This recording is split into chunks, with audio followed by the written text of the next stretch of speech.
ओम नमः शिवाय। हर हर महादेव। आप सभी का स्वागत है हमारे YouTube चैनल पर। आप सभी का दिन शुभ और मंगलमय हो। भगवान भोलेनाथ और माता पार्वती की कृपा आप और आपके पूरे परिवार पर हमेशा बनी रहे। आज हम लोग गुरु प्रदोष व्रत कथा को सुनेंगे। कथा सुनने से पहले स्कंद पुराण में वर्णित शिव स्तुति को सुनेंगे। उसके बाद हम लोग गुरु प्रदोष व्रत कथा सुनेंगे, शिवरात्रि की कथा को भी सुनेंगे और भगवान भोलेनाथ की आरती करेंगे। आइए अब हम लोग स्तुति प्रारंभ करें। प्राचीन पुराण स्कंद महापुराण के कुमारिका खंड में भगवान शिव की यह स्तुति है।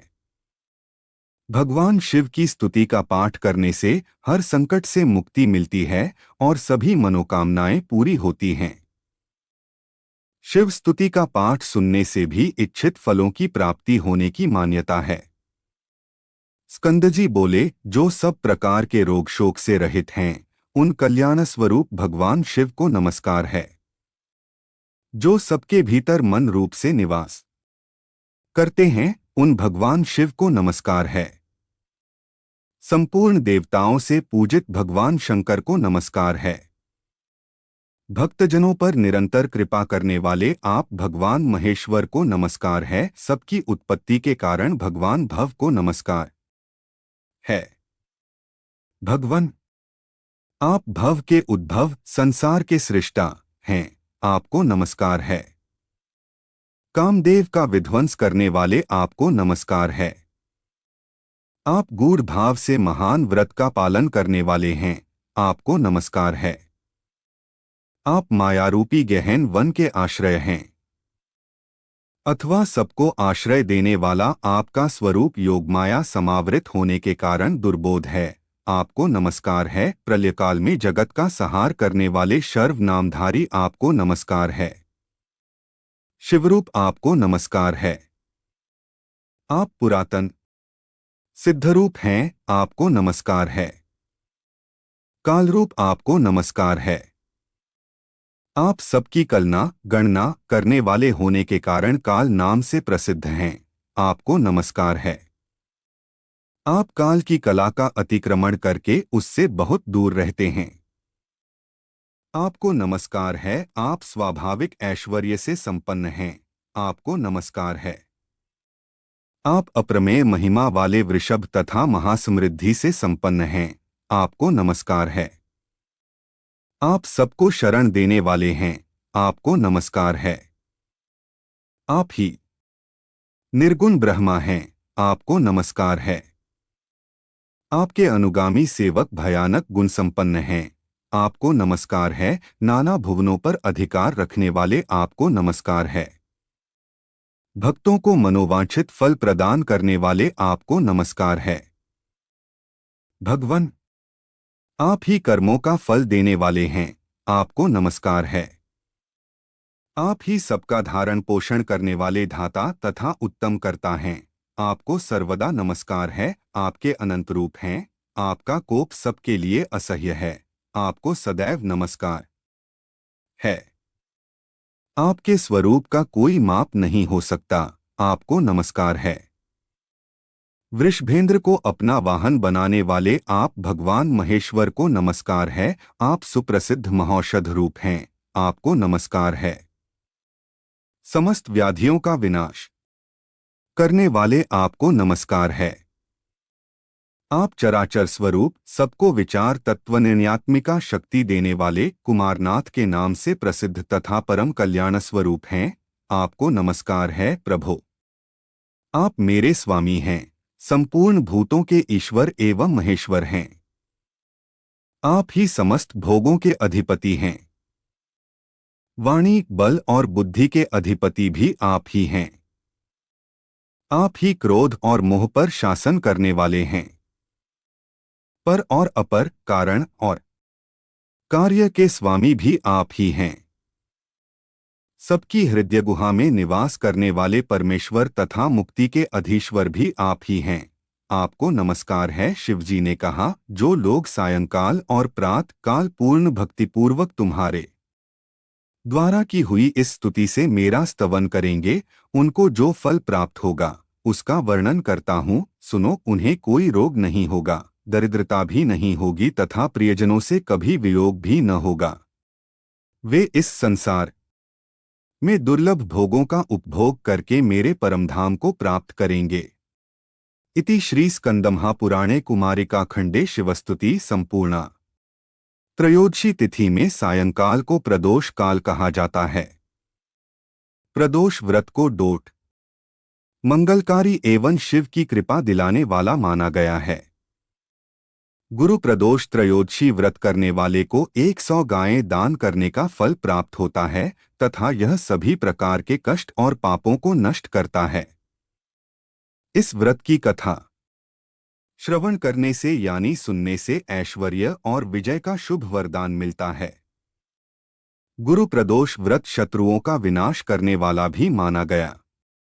श्री सूत जी के अनुसार यह अति श्रेष्ठ शत्रु विनाशक भक्ति प्रिय व्रत है। गुरुवार त्रयोदशी प्रदोष व्रत की पौराणिक कथा। इस व्रत कथा के अनुसार एक बार इंद्र और वृत्तासुर की सेना में घनघोर युद्ध हुआ। देवताओं ने दैत्य सेना को पराजित कर नष्ट भ्रष्ट कर डाला। यह देख वृत्तासुर अत्यंत क्रोधित हो स्वयं युद्ध को उद्यत हुआ। आसुरी माया से उसने विकराल रूप धारण कर लिया। सभी देवता भयभीत हो गुरुदेव बृहस्पति की शरण में पहुंचे। बृहस्पति महाराज बोले, पहले मैं तुम्हें वृत्तासुर का वास्तविक परिचय दे दूं। वृत्तासुर बड़ा तपस्वी और कर्मनिष्ठ है।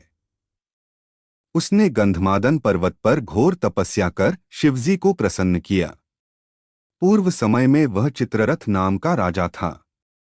एक बार वह अपने विमान से कैलाश पर्वत चला गया। वहां शिवजी के वाम अंग में माता पार्वती को विराजमान देख वह उपहासपूर्वक बोला, हे प्रभु, मोहमाया में फंसे होने के कारण हम स्त्रियों के वशीभूत रहते हैं, किंतु देवलोक में ऐसा दृष्टिगोचर नहीं हुआ कि स्त्री आलिंगनबद्ध हो। सभा में बैठे चित्ररथ के यह वचन सुन सर्वव्यापी शिवशंकर हंसकर बोले, हे राजन, मेरा व्यावहारिक दृष्टिकोण पृथक है।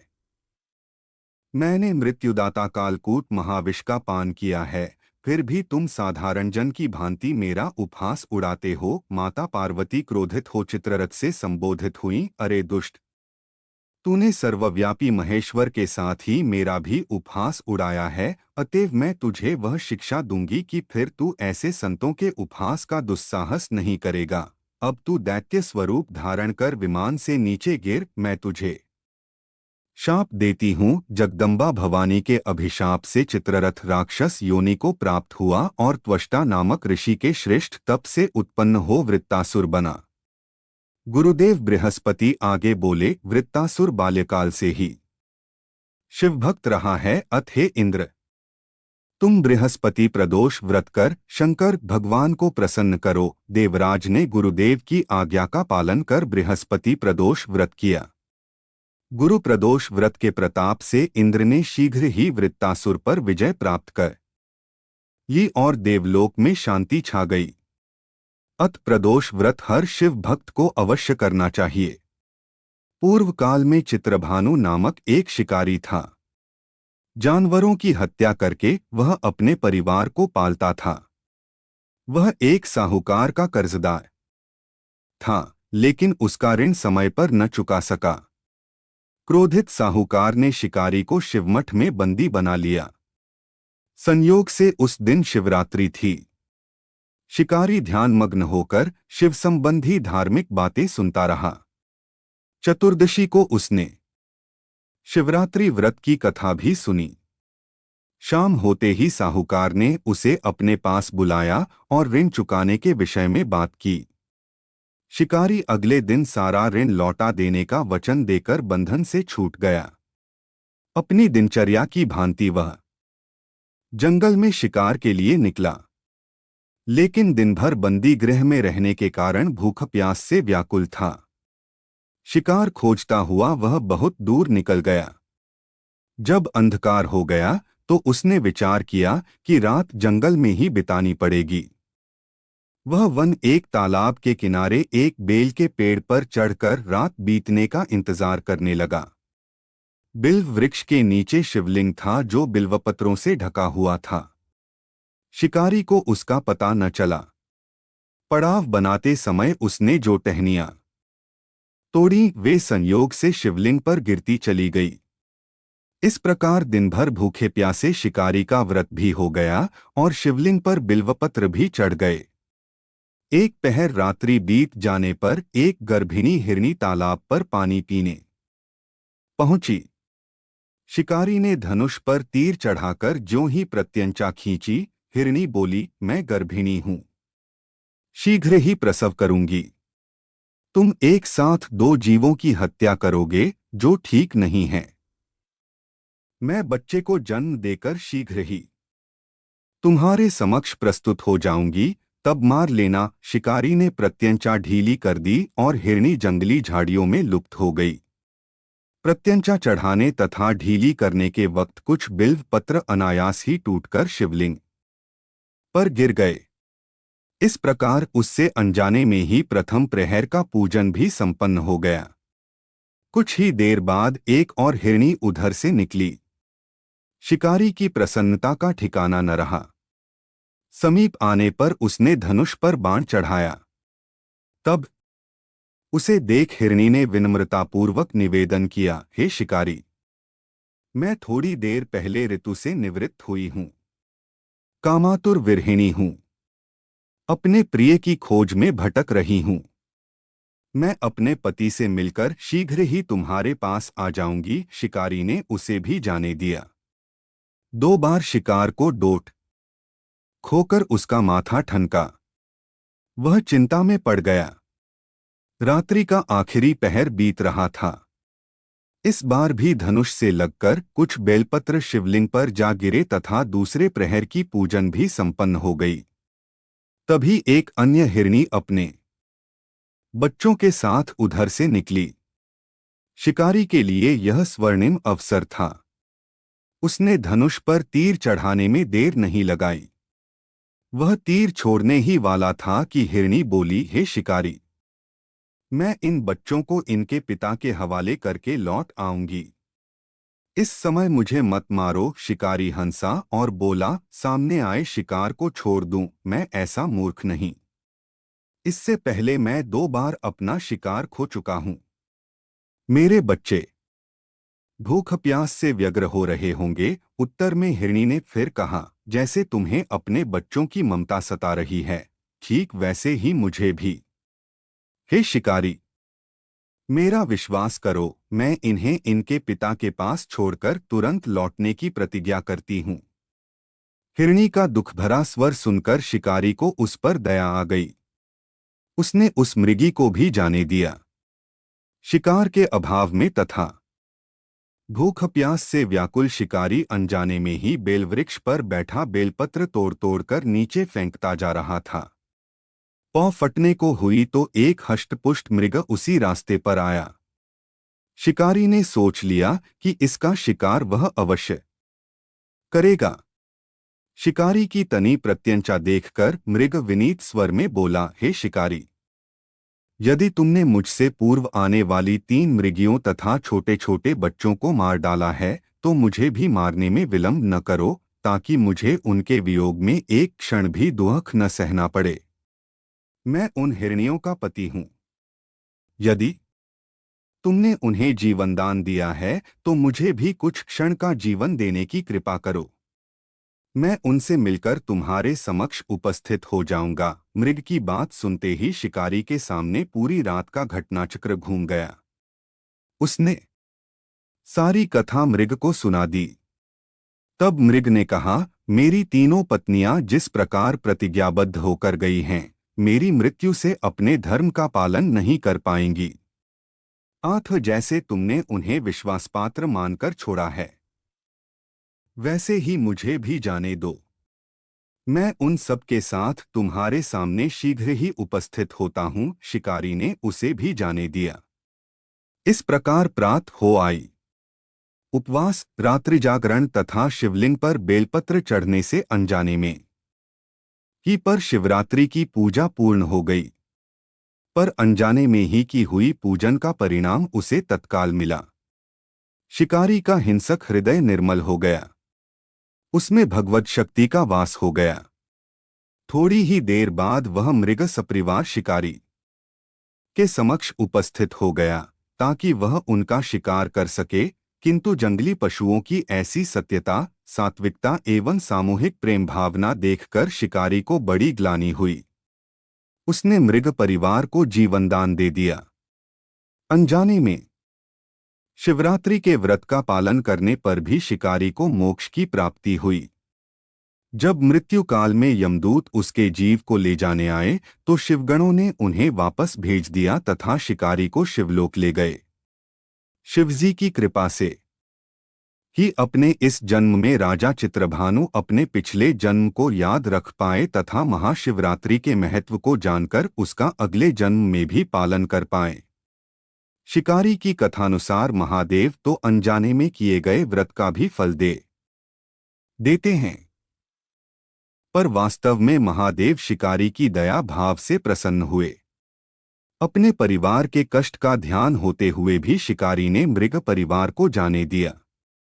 यह करुणा ही वस्तुत उस शिकारी को उन पंडित एवं पुजारियों से उत्कृष्ट बना देती है जो कि सिर्फ रात्रि जागरण, उपवास एवं दूध, दही, बेलपत्र आदि द्वारा शिव को प्रसन्न कर लेना चाहते हैं। इस कथा में सबसे महत्वपूर्ण बात यह है कि इस कथा में अनजाने में हुए पूजन पर विशेष बल दिया गया है। इसका अर्थ यह नहीं है कि शिव किसी भी प्रकार से किए गए पूजन को स्वीकार कर लेते हैं अथवा भोलेनाथ जाने या अनजाने में हुए पूजन में भेद नहीं कर सकते हैं। वास्तव में वह शिकारी शिव पूजन नहीं कर रहा था। इसका अर्थ यह भी हुआ कि वह किसी तरह के किसी फल की कामना भी नहीं कर रहा था। उसने मृग परिवार को समय एवं जीवन दान दिया जो कि शिव पूजन के समान है। शिव का अर्थ ही कल्याण होता है। उन निरीह प्राणियों का कल्याण करने के कारण ही वह शिव तत्व को जान पाया तथा उसका शिव से साक्षात्कार हुआ। परोपकार करने के लिए महाशिवरात्रि का दिवस होना भी आवश्यक नहीं है। पुराण में 4 प्रकार के शिवरात्रि पूजन का वर्णन है। मासिक शिवरात्रि, प्रथम आदि शिवरात्रि तथा महाशिवरात्रि। पुराण वर्णित अंतिम शिवरात्रि है नित्य शिवरात्रि। वस्तुत प्रत्येक रात्रि ही शिवरात्रि है अगर हम उन परम कल्याणकारी आशुतोष भगवान में स्वयं को लीन कर दें तथा कल्याण मार्ग का अनुसरण करें, वही शिवरात्रि का सच्चा व्रत है। भगवान भोलेनाथ की आरती जय शिव ओंकारा, स्वामी जय शिव ओंकारा। ब्रह्मा विष्णु सदाशिव अर्धांगी धारा। ओम जय शिव ओंकारा एकानन चतुरानन पंचानन राजे। हंसासन गरुड़ासन वृषवाहन साजे। ओम जय शिव ओंकारा 2 भुज 4 चतुर्भुज 10 भुज अति सोहे। त्रिगुण रूप निर्खत त्रिभुवन जन मोहे। ओम जय शिव ओंकारा अक्षमाला वनमाला। मुंडमालाधारी त्रिपुरारी कंसारी कर मालाधारी। ओम जय शिव ओंकारा श्वेतांबर पीतांबर बाघंबर अंगे। संकादिक गरुड़ादिक भूतादिक संगे। ओम जय शिव ओंकारा करके मध्य कमंडल चक्र त्रिशूलधारी। जगकर्ता जगभरता जगसंहार करता। ओम जय शिव ओंकारा ब्रह्मा विष्णु सदाशिव जानत अविवेका। प्रणवाक्षर के मध्य ये तीनों एका। ओम जय शिव ओंकारा पर्वत सोहें पार्वती शंकर कैलासा। भांग धतूरे का भोजन भस्मी में वासा। ओम जय शिव ओंकारा जटा में गंग बहत है गल मुंडन माला। शेष नाग लिप्तावत ओढ़त मृगछाला। ओम जय शिव ओंकारा काशी में विराजे विश्वनाथ नंदी ब्रह्मचारी। नित उठ दर्शन पावत महिमा अति भारी। ओम जय शिव ओंकारा। त्रिगुण स्वामी जी की आरती जो कोई नर गावे, कहत शिवानंद स्वामी मनवांछित फल पावे। ओम जय शिव ओंकारा स्वामी। ओम जय शिव ओंकारा।